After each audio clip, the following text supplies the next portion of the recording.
Okay, so the first paper we'll look at is the gloss coated paper. That gives a really high shine and really high bounce because the surface of the paper is actually reflecting light. Now it reflects light because under a microscope you'll see the surface of the gloss coated paper has these peaks and these troughs.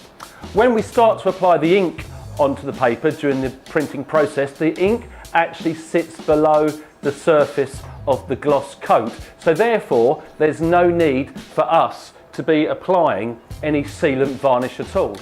Okay, now we're going to take a look at silk coated paper or satin coated paper, and under a microscope you're going to see that the surface of the material is undulating as opposed to those sharp peaks and troughs we saw on the gloss coated paper. That means when we apply the printing process, the vast majority of the ink is going to be sitting on top of the paper. So we now need to consider protecting the inks from rubbing and set off and marking in the finishing process by applying a clear sealant varnish across the entire job, and that will ensure that there's no markings going forward after the job comes off the printing press.